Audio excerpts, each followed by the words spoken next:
Hello students, अभी तक हम पढ़ रहे थे कोलिगेटिव प्रॉपर्टी। तो कोलिगेटिव प्रॉपर्टी में हमने क्या क्या पढ़ा है? दो कोलिगेटिव प्रॉपर्टी पढ़ी है, एक relative lowering in vapour pressure and second is the osmotic pressure, जो दोनों हमने पिछले लेक्चर में पढ़ी है। आज हम शुरू करते हैं अपनी next colligative property, elevation in boiling point. Elevation in boiling point. तो देखो बेटा, एलिवेशन इन बॉइलिंग पॉइंट पढ़ना है हमने। तो हमारे पास बात यही आती है कि बॉइलिंग पॉइंट क्या होता है। सबसे पहला चीज आता है हमारे पास, जो सबसे पहला टॉपिक है वो क्या है अब, कि what is boiling point. Boiling point क्या होता है? तो बॉइलिंग पॉइंट के बारे में हम शुरू से पढ़ते आ रहे हैं। हमने अभी तक पढ़ा बॉइलिंग पॉइंट क्या होता है, कि वो टेम्परेचर होता है जिसके ऊपर कोई भी लिक्विड बॉइल होना शुरू करता है। मीन्स वो temperature at which any substance starts boil.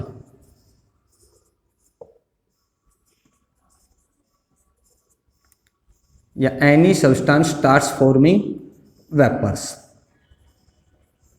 ये वो टेम्परेचर होता है जिसके ऊपर कोई भी सब्सटेंस वेपर्स बनाना शुरू कर देता है। मीन्स वेपोराइजेशन जब हो जाए, जब बॉयल होना शुरू हो जाए, बॉयल होता है, वो टेम्परेचर क्या होता है हमारे पास, बॉइलिंग पॉइंट होता है। लेकिन साइंस में, केमिस्ट्री में हमने बॉइलिंग पॉइंट पढ़ा है। किसी भी चीज का जो बॉइलिंग पॉइंट होता है, किसी भी सब्सटेंस का, वो क्या होता है, स्पेसिफिक होता है।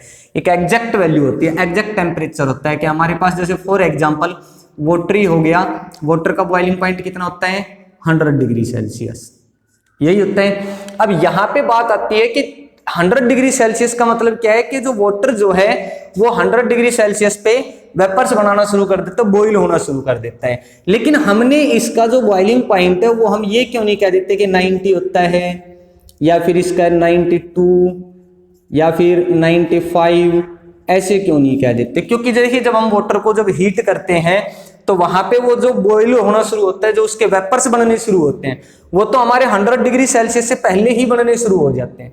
तो फिर 100 डिग्री सेल्सियस का मतलब क्या है? 95 क्यों नहीं लिया, 92 क्यों नहीं लिया, 90 क्यों नहीं लिया?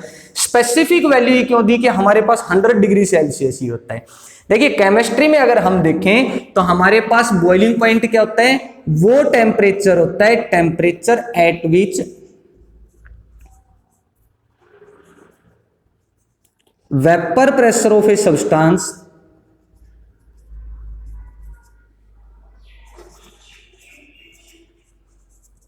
becomes equal to atmospheric pressure।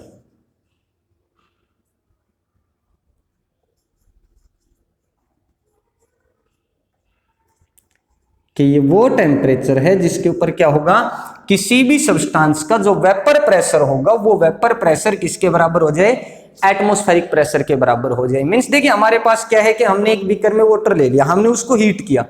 तो हीट करते हैं तो क्या होता है, शुरू में जो हमने टेम्परेचर दिया, वो टेम्परेचर क्या होगा, जो वाटर के जो मॉलिक्यूल हैं उनके बीच में जो अट्रैक्शन है, उस अट्रैक्शन को वो हीट क्या करती है, उस अट्रैक्शन को ब्रेक करती है, तोड़ती है। तो शुरू में तो जो हमने टेम्परेचर दिया वो तो किस काम में यूज होगा, टू ब्रेक बॉन्ड या to break attraction between the water molecule. Water molecule के बीच जो अट्रैक्शन है उसको तोड़ने के लिए यूज होगा।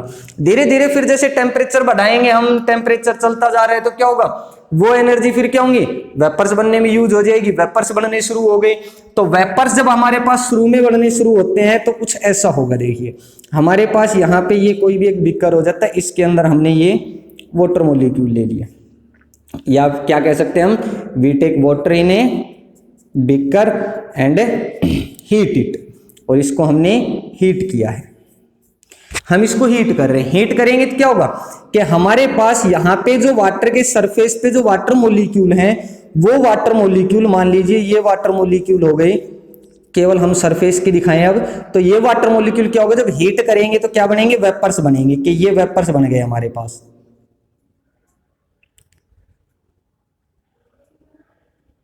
अब यहाँ पे ये जो वेपर्स बने हैं, ये वेपर्स क्या होंगे, वेपर्स बने हैं तो इनका प्रेशर होगा, ये प्रेशर एक्सर्ट करेंगे, तो इन वेपर्स जो प्रेशर एक्सर्ट करेंगे वो क्या हो गया, वेपर्स का प्रेशर हो गया। अब यहां से हमारे पास क्या, ऊपर से क्या है, एटमॉस्फेरिक प्रेशर है,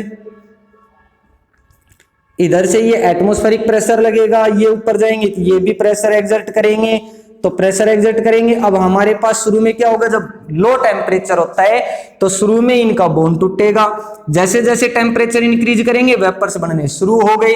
लेकिन ये जो वेपर्स का जो प्रेशर है वो एटमॉस्फेरिक प्रेशर से कम होता है, मींस इन एटमॉस्फेरिक प्रेशर और वेपर प्रेशर को बैलेंस नहीं होते हैं ये दोनों, ना वेपर प्रेशर और एटमॉस्फेरिक प्रेशर क्या होते हैं, बैलेंस नहीं होते हैं। तो धीरे धीरे जैसे जैसे हम इसको हीट करते जाएंगे वेपर्स ज्यादा अमाउंट में आपके क्रिएट होंगे, ज्यादा बनेंगे तो वेपर प्रेशर ज्यादा होगा।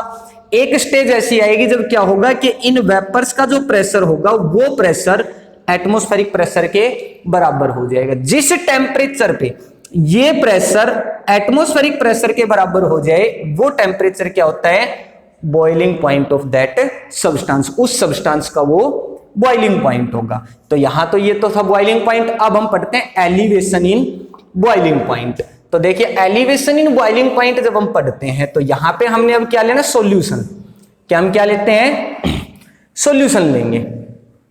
अब हमने कोई भी सॉल्यूशन ले लिया, सॉल्यूशन हो गया तो हमारे पास इसका मतलब क्या हुआ, क्या हमारे पास उस सॉल्यूशन को किससे बनाया है, सोल्यूट एंड सोलवेंट से। It is formed by the solute and solvent. कि जब सोल्यूट और सोलवेंट होते हैं वो जब मिक्स किए जाते हैं तो क्या बनाते हैं, सॉल्यूशन बनाते हैं। अभी तक जो हमने बॉइलिंग पॉइंट पढ़ा था वो हमने प्योर स्टेट, प्योर वाटर का पढ़ा था। अभी हम पढ़ रहे हैं elevation in boiling point solution के अंदर। तो सॉल्यूशन किससे बने, सोल्यूट एंड सोलवेंट से। अब सॉल्यूशन के बॉइलिंग पॉइंट को अगर हम देखें तो हमारे पास पहले तो था केवल सोलवेंट, अब हमने उसमें कुछ सोल्यूट ऐड कर दिया। अब सोल्यूट ऐड करेंगे हम, तो सोल्यूट हमने कैसे लिए हैं, अभी तक हम पढ़ते आए हैं सोल्यूट कैसे लेंगे, नॉन वोलेटाइल। अब नॉन वोलेटाइल लेंगे तो जब हीट करेंगे तो सोल्यूट के तो वेपर्स बनेंगे नहीं, लेकिन क्या है कि हमारे पास जैसे यही हमारे पास सॉल्यूशन हो गया, इसमें ए टाइप के सॉल्वेंट है और बी टाइप के सोल्यूट है, ऐसे पूरा सॉल्यूशन है ये। अब यहां पे जब इसको हम हीट करेंगे तो वेपर्स किसके बनेंगे, केवल सॉल्वेंट के। तो यहां पे अगर हम देखें जब हमने प्योर सॉल्वेंट लिया था तो वहां पे वेपर्स ज्यादा बन रहे थे, यहां पे वेपर्स कम बनेंगे। जैसे जैसे टेम्परेचर इंक्रीज करोगे इसी वाटर के अंदर, मान लीजिए हमारे पास ये बी क्या है, सोल्यूट है NaCl, और ए क्या है हमारे पास, वाटर है।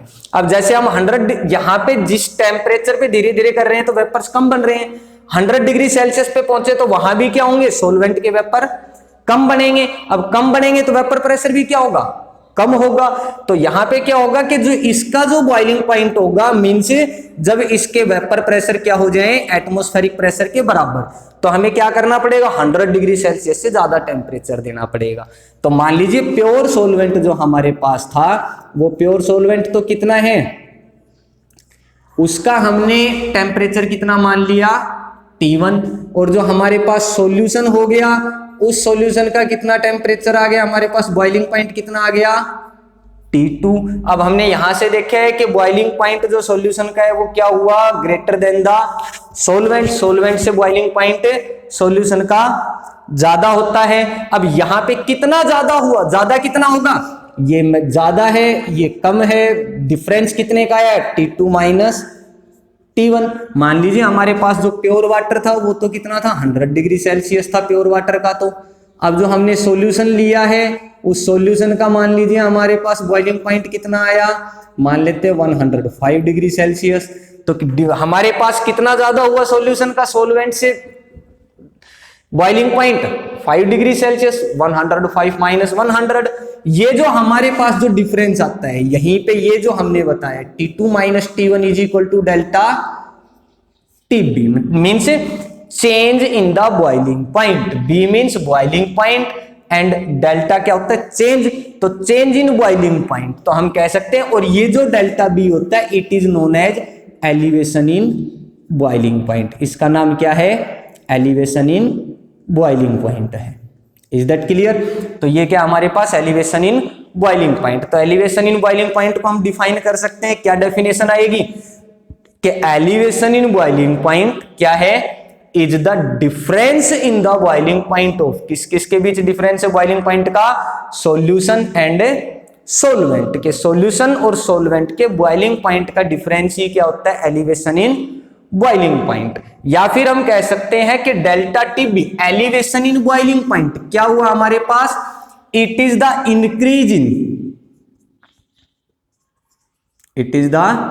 Increase in boiling point of, किसका बॉइलिंग पॉइंट इंक्रीज हो रहा है, सोलवेंट का। क्लियर है, क्योंकि यहां पे भी तो क्या हो रहे हैं, सोलवेंट के वेपर्स बन रहे हैं, बॉइलिंग पॉइंट 105 आया है, मींस वो इंक्रीज हो गया, तो सोलवेंट का बॉइलिंग पॉइंट इंक्रीज हुआ, it is the increase in boiling point of solvent when क्या होगा, when some solute is added into it.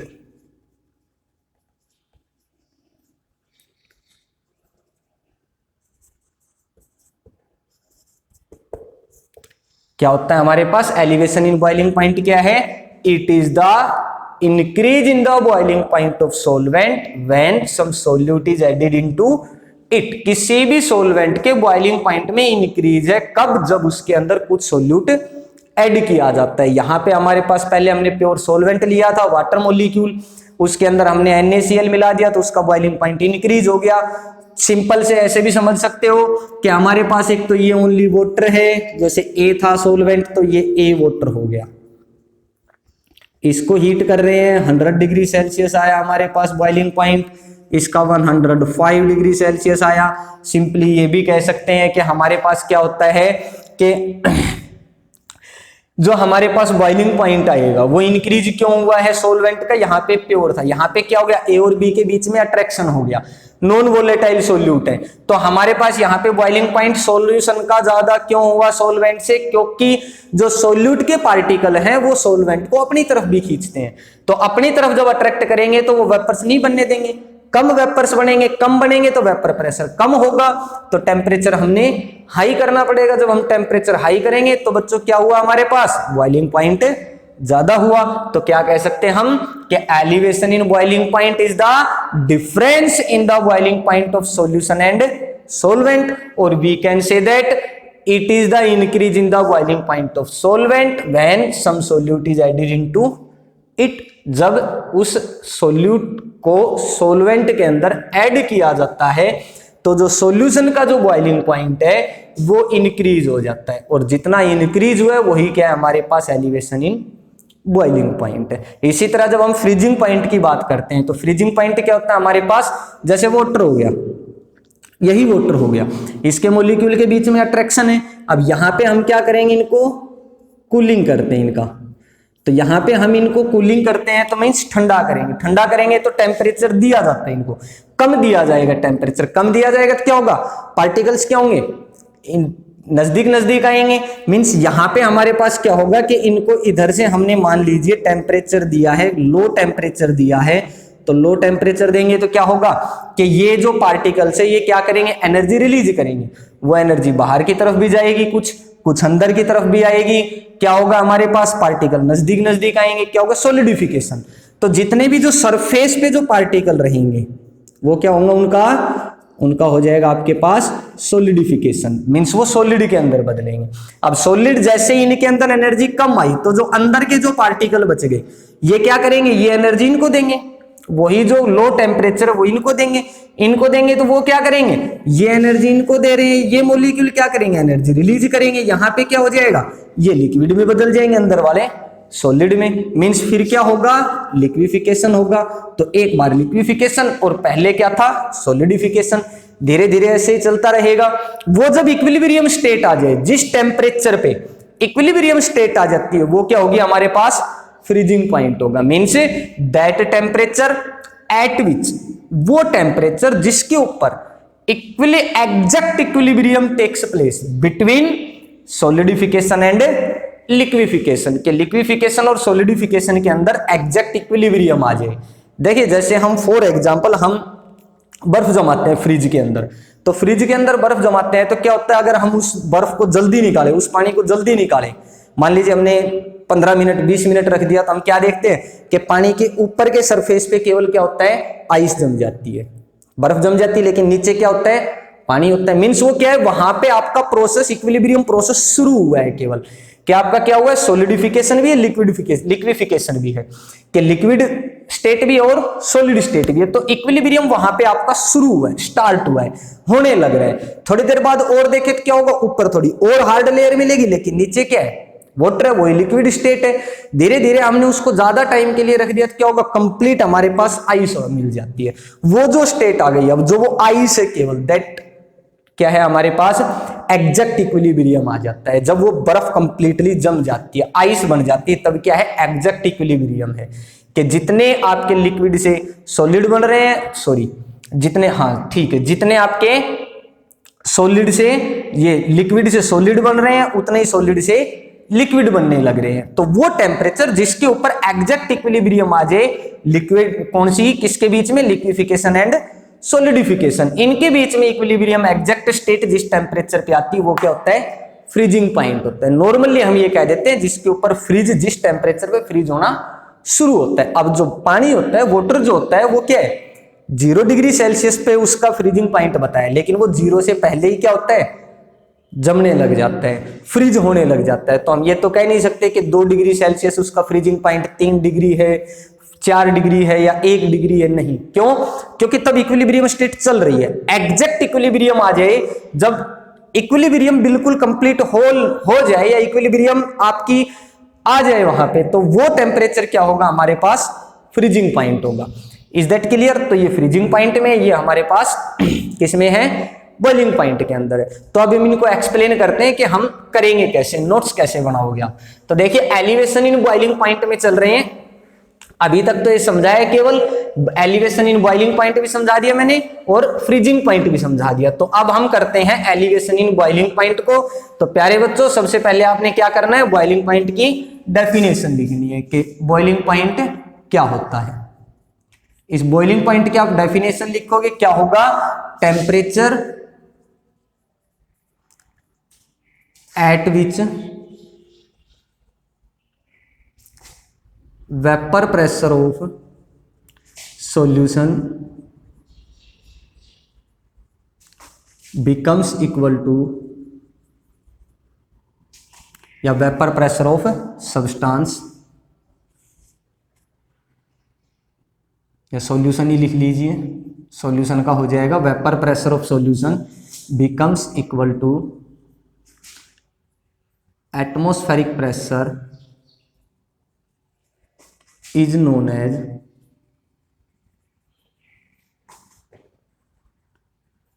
boiling point of solution। कि बॉइलिंग पॉइंट क्या होगा सॉल्यूशन का, वो टेम्परेचर जिसके ऊपर सॉल्यूशन के वेपर प्रेशर जो आएगा वो किसके बराबर हो जाए, एटमॉस्फेरिक प्रेशर के बराबर हो जाए, वो क्या होगा, बॉइलिंग पॉइंट ऑफ सॉल्यूशन। या सिंपली हम कह सकते हैं temperature at which any substance starts boil is known as boiling point of that substance.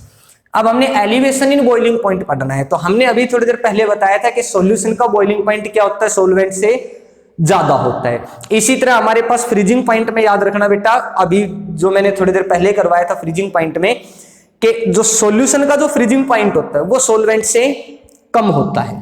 ठीक है, तो हमारे पास क्या है, यहाँ पे बॉइलिंग पॉइंट में पढ़ रहे हैं, एलिवेशन इन बॉइलिंग पॉइंट में। तो क्या लिखोगे कि boiling point of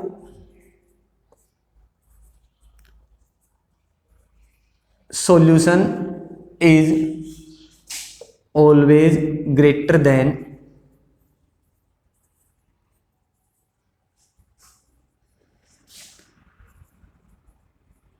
solvent।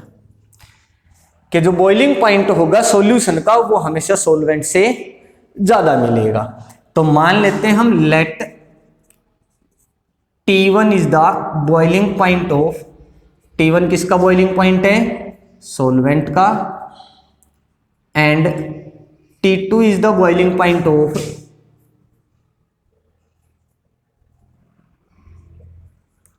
Solution का। और यहां हमने पहले बताया था कि क्या होगा, जो टेम्परेचर में जो हमारे पास इंक्रीज हुआ है सॉल्वेंट का, वही क्या, एलिवेशन इन बॉइलिंग पॉइंट है। तो हम क्या कह सकते हैं कि हेयर्स या सो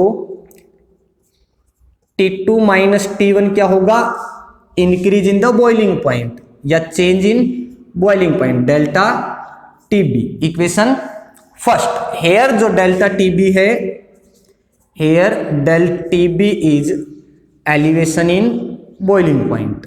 डेल टीबी क्या है, एलिवेशन इन बॉइलिंग पॉइंट है। एंड यहां से हमारे पास डेफिनेशन क्या आ जाएगी कि so elevation in boiling point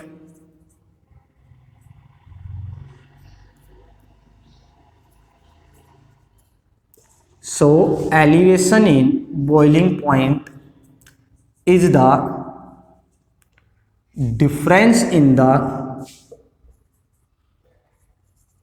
boiling point of solution and solvent। और या तो हम ये कह सकते हैं कि एलिवेशन इन बॉइलिंग पॉइंट क्या है, डिफरेंस है किसके डिफरेंस में, boiling point of solution and solvent. या फिर हम क्या कह सकते हैं कि इट इज द, या elevation in boiling point is the increase in the boiling point of solvent when some solute is added into it।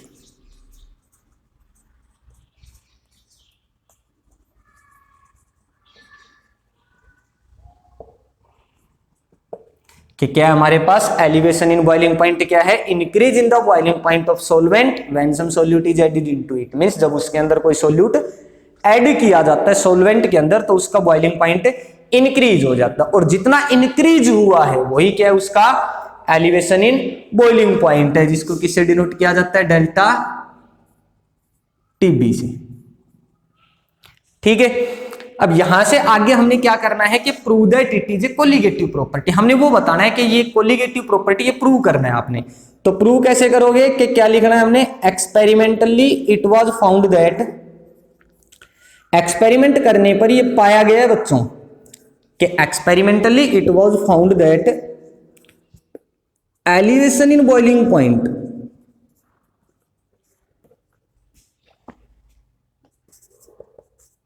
is directly proportional to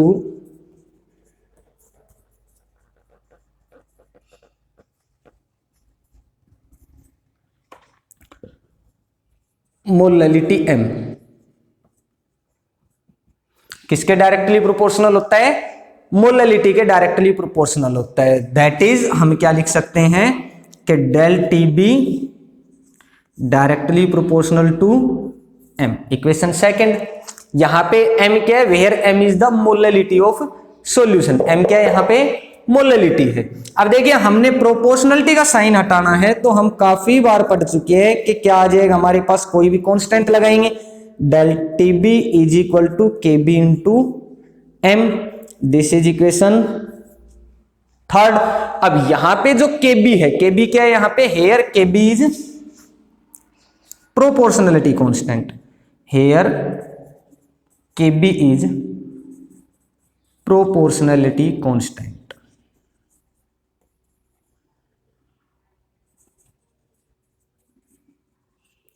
and it is known as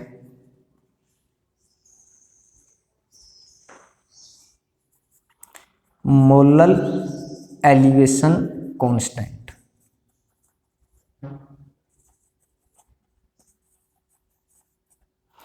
कि क्या हमारे पास Kb क्या है, proportionality constant है, और उसका नाम क्या है, मोलल एलिवेशन कांस्टेंट। इसका दूसरा नाम भी होता है एक एबिलोस्कोपिक कांस्टेंट। कई बार एग्जाम में डेफिनेशन आ जाती है कि डिफाइन मोलल एलिवेशन कांस्टेंट, या फिर कई बार आया हुआ है डिफाइन एबिलोस्कोपिक कांस्टेंट।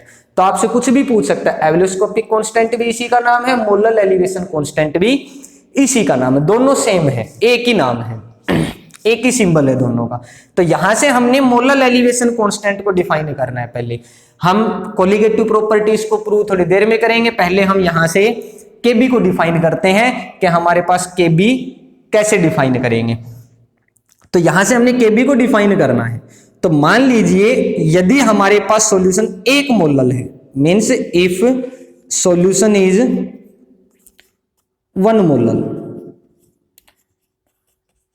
1 मोलल का मतलब क्या है, that is molality of solution 1। Means हमारे पास यदि मोलैलिटी 1 है सॉल्यूशन की, देन हम क्या कह सकते हैं कि मोलैलिटी हमारे पास 1 है, तो क्या आ जाएगा, इक्वेशन थर्ड बिकम्स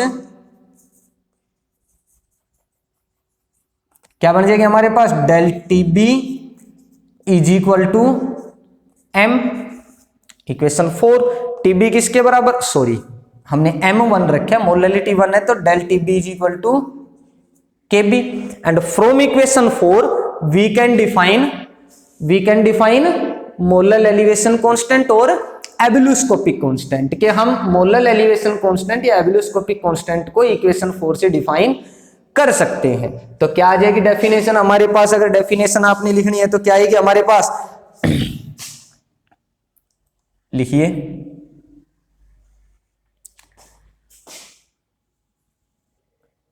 लिखोगे molar elevation constant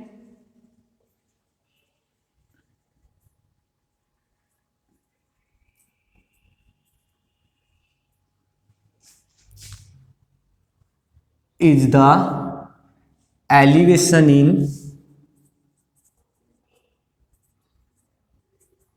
boiling point। क्या है हमारे पास, इक्वेशन 4 को देखेंगे तो कि molar elevation constant is the elevation in boiling point. यही है हमारे पास कब, when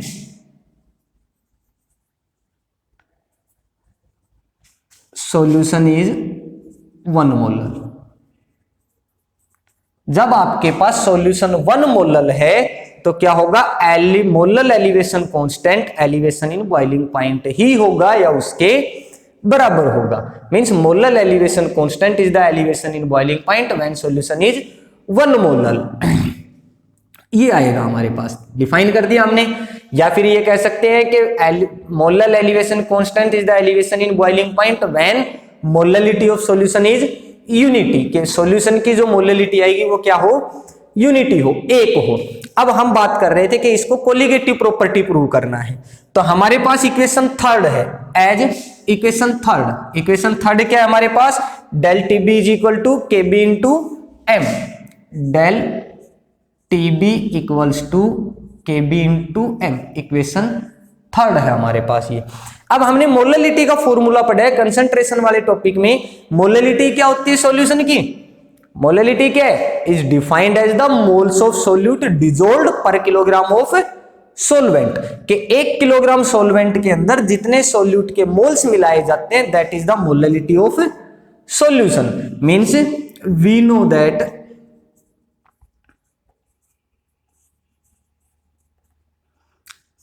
M is equal to क्या होता है, moles of solute, n B solvent in kilogram, W A. और यहां पे अगर सोलवेंट आपके पास ग्राम में है तो हम क्या करते हैं, किलोग्राम में चेंज करेंगे, डिवाइडेड बाय 1000, मल्टीप्लाई हो जाएगा ऊपर जाके।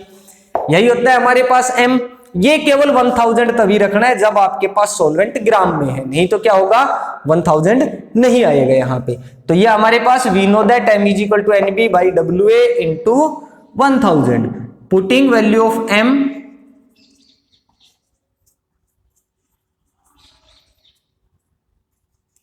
इन इक्वेशन 3।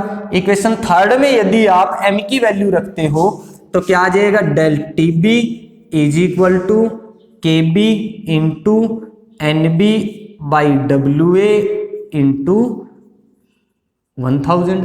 दिस इज इक्वेशन 5, क्योंकि 4 तो हम पहले कर चुके हैं, तो ये इक्वेशन 5 आ जाएगी हमारे पास, K B into N B by W A into 1000 from equation 5।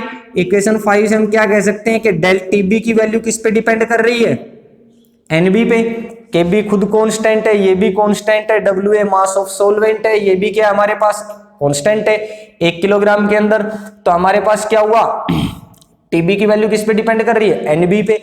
NB means mole of solute. From equation 5 we can say that elevation in boiling point is a colligative property. Prove हो गया। तो हम कह सकते हैं from equation 5 we can say that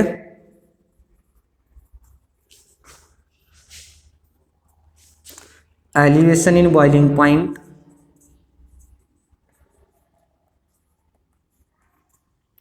is a colligative property. Elevation in boiling point क्या है हमारे पास, एक कोलिगेटिव प्रॉपर्टी। अब हमने न्यूमेरिकल प्रॉब्लम्स के लिए आता है, न्यूमेरिकल जब करते हैं तो या तो मोलर मास सोल्यूट के निकालने आएंगे, या फिर आपके पास WA निकालना आएगा, या डेल TB की वैल्यू बताइए, या आपके पास KB की वैल्यू बताइए। किन्हीं भी एक की आपको वैल्यू पूछेगा, बाकी सबकी वैल्यूज आपको दे रखी होंगी। तो आपने अब molar mass of solute calculate करना, और वैसे भी हम पीछे 2 कोलिगेटिव प्रॉपर्टी करके हर एक में बताया मैंने कि क्वेश्चन क्या आएगा, define this colligative property, prove that it is a colligative property, how can you calculate the molar mass of solute. ये 3 चीजें होती हैं इनमें। तो अब हमने यहां से मोलर मास कैलकुलेट करना है, सॉल्यूट का कैसे कैलकुलेट करेंगे। तो हमारे पास एनबी निकालने का फॉर्मूला होता है as n B is equal to क्या होता है हमारे पास, मोल्स निकालने का गिवन मास मींस बी का मास ओवर बी का molar mass MB. So equation 5 becomes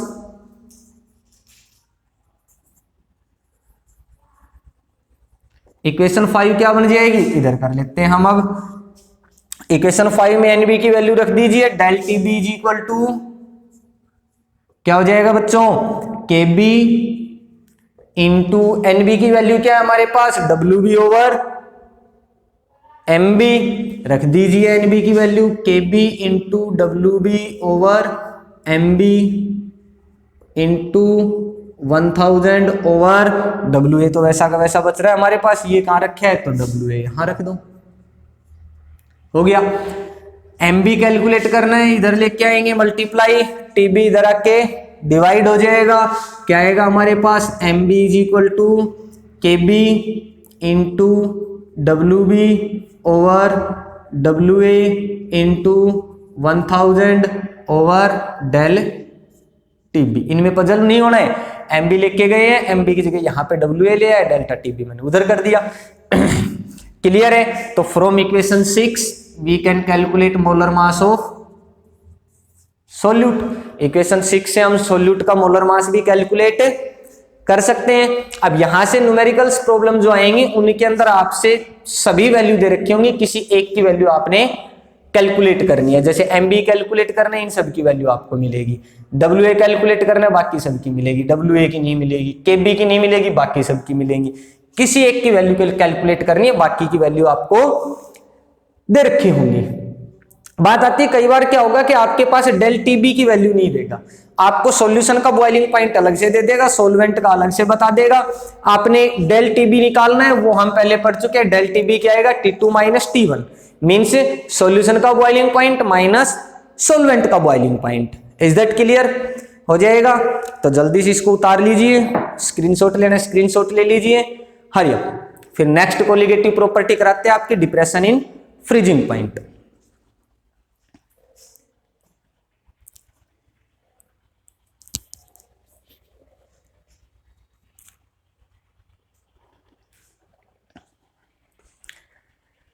तो चलिए बच्चों अब नेक्स्ट प्रॉपर्टी करते हैं हम। कोलिगेटिव प्रॉपर्टी कौन सी आती है हमारे पास, डिप्रेशन इन फ्रीजिंग पॉइंट।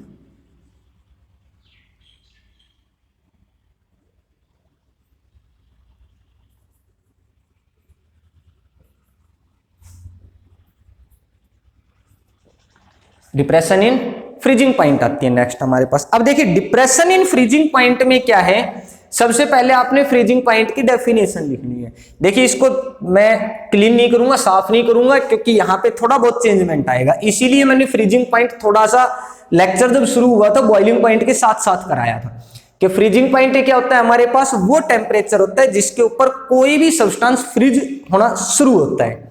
अब फ्रीज होना शुरू तो हमने वाटर का बताया था 1 डिग्री सेल्सियस पे, 3 पे, 4 पे ही शुरू हो जाता है, या 2 पे शुरू हो जाता है। तो वहां से फ्रीज होना शुरू हो गया। लेकिन क्या है कि फ्रीजिंग पॉइंट 0 ही क्यों लिया, तो वहां पे क्या होता है हमारे पास कि फ्रीजिंग पॉइंट एक्चुअल में क्या होता है, जब हम उसको कूलिंग करते हैं, कूलिंग टेम्परेचर देते हैं, तो क्या होते हैं कि पार्टिकल्स जो होते हैं वो एनर्जी लूज करते हैं, और फिर क्या होते हैं वो नजदीक नजदीक आएंगे और सॉलिडिफिकेशन होगा, और जैसे सरफेस के मॉलिक्यूल आ जाएंगे वो अंदर वाले मॉलिक्यूल्स को एनर्जी देंगे। अंदर वाले एनर्जी जब कूलिंग होगी तो वो अपने अंदर की एनर्जी रिलीज करेंगे बाहर की तरफ। सरफेस वाले वापस लिक्विड में बदल गए, अंदर वाले क्या हो गए, सॉलिड में चेंज हो गए। लगातार ऐसे ही एनर्जी लास्ट तक अंदर तक बल्क तक पहुंचती रहती है, बल्कि प्रोसेस होता है ये थोड़ा। तो वहां पे क्या है हमारे पास कि एनर्जी जब आपकी अंदर तक जाने लग रही है तो वहां पे हर बार क्या हो रहा है, अंदर सॉलिडिफिकेशन हो रहा है, और बाहर की तरफ उल्टी जब एनर्जी रिलीज हो रही है, जो मॉलिक्यूल कूलिंग टेम्परेचर ले रहे हैं वो अपने में से एनर्जी रिलीज कर रहे हैं। तो उनके बाहर वाले जो मॉलिक्यूल क्या थे, सॉलिड थे, उनको जब वो अपना हाई टेम्परेचर देंगे तो क्या होगा, लिक्विफिकेशन। तो जिस टेम्परेचर के ऊपर सोलिडिफिकेशन और लिक्विफिकेशन में एग्जैक्ट इक्विलिब्रियम आ जाए, that temperature is known as freezing point. और वहीं पे हमने क्लियर किया था कि फ्रीजिंग पॉइंट जो होता है वो सॉल्यूशन का सॉल्वेंट से कम होता है। बस ये दो चीजें याद रखनी है आपने। पूरी जो आपकी डिप्रेशन इन फ्रीजिंग पॉइंट है यहीं से हो जाएगी। कि क्या होता है, एलिवेशन इन बॉइलिंग पॉइंट था, यहां पे आप लिखोगे depression in freezing point. TB की जगह आपका क्या आ जाएगा यहां पे, डेल टीएफ। क्या हो जाएगा यहां पे, अब डेल टीएफ से डिनोट करते हैं difference in the freezing point. ये बॉइलिंग पॉइंट में डिफरेंस था, ये फ्रीजिंग पॉइंट में डिफरेंस आएगा, तो ये del T F, difference in the freezing point. और हमने बताया कि सॉल्यूशन का फ्रीजिंग पॉइंट, ये चीज याद रखना बस, कि freezing point of solution is always less than freezing point of solvent. Means यहां पे अब बस थोड़ा सा चेंज हो गया कि सॉल्वेंट का फ्रीजिंग पॉइंट ज्यादा होता है, सॉल्यूशन का फ्रीजिंग पॉइंट कम होता है। हम ये कह सकते हैं कि सॉल्यूशन आपका जल्दी फ्रीज होगा, प्योर सॉल्वेंट देर में फ्रीज होता है। तो यहां पे हमारे पास अब क्या है कि freezing point of solvent, solution is always less than freezing point of solvent, solvent से कम होता है। तो यहां पे अब हमने फ्रीजिंग पॉइंट की डेफिनेशन लिखी, उसके बाद हम वही सेम है, लेट T1 और T2, ये T1 ये T2। बॉइलिंग पॉइंट की जगह आपने सिर्फ क्या लिखना है, फ्रीजिंग पॉइंट लिखना है बस। कि T1 boiling point freezing point of solvent, T2 freezing point of solution. अब जितना जो हमारे पास क्या होता है कि फ्रीजिंग पॉइंट जितना कम हुआ है, जो लोअर डाउन हुआ है, डिप्रेशन मींस कमी होना, तो जो लोअर डाउन हुआ है टेम्परेचर, कितनी कमी आई है। मान लीजिए वाटर पहले हमारे पास 0 डिग्री सेल्सियस पे फ्रीज हो रहा था, हमने उसके अंदर सोल्यूट ऐड कर दिया, अब वो मान लीजिए हमारे पास -2 या -3 या -1 पे 0 पे हो रहा था, अभी -1 पे हो रहा है फ्रीज सॉल्यूशन। तो डिफरेंस कितना आया, 0 -1 कितना आया हमारे पास, 1 डिग्री सेल्सियस का डिफरेंस आया। तो यहां पे जो डिफरेंस आता है ये कितना आपका कम हुआ, कितना डिफरेंस आया, यही क्या हमारे पास डिप्रेशन इन फ्रीजिंग पॉइंट। तो बात करते हैं कि यहां पे T1 freezing point of solvent, T2 freezing point of solution. बस आपने चेंज ये करना है, T2 - T1 is equal to TB की जगह आपने क्या लिखना है, T1 - T2 is equal to del TF। जो यहां पे जो थोड़ा सा चेंजमेंट था, बॉइलिंग पॉइंट की जगह freezing point, solution is always less than, क्योंकि सॉल्यूशन का फ्रीजिंग पॉइंट कम होता है, ग्रेटर की जगह लेस, बॉइलिंग पॉइंट की जगह फ्रीजिंग पॉइंट, T2 - T1 की जगह T1 - T2 हो जाएगा वो, क्योंकि हमने वही T1 सॉल्वेंट लेके चले, उसका फ्रीजिंग पॉइंट, T2 सॉल्यूशन का फ्रीजिंग पॉइंट, ताकि आप पजल ना हो। अब यहां से हमारे पास ये आ गया, तो TF क्या elevation in freezing point define कर सकते हैं, क्या होगा, it is the difference in the freezing point of किसका है ये, T1 सॉल्यूशन का और T1 आपका सॉल्वेंट का और T2 आपका सॉल्यूशन का। तो हम कह सकते हैं डेल्टा TF क्या आएगा हमारे पास, difference in the freezing point of solvent and solution. वही चीजें चेंज हो जाती है आपकी, बस एलिवेशन इन बॉइलिंग पॉइंट की जगह depression in freezing point, del TB की जगह del TF, elevation in boiling point की जगह depression in freezing point is the difference in the freezing point of यहां पे सॉल्वेंट और यहां पे सॉल्यूशन बस।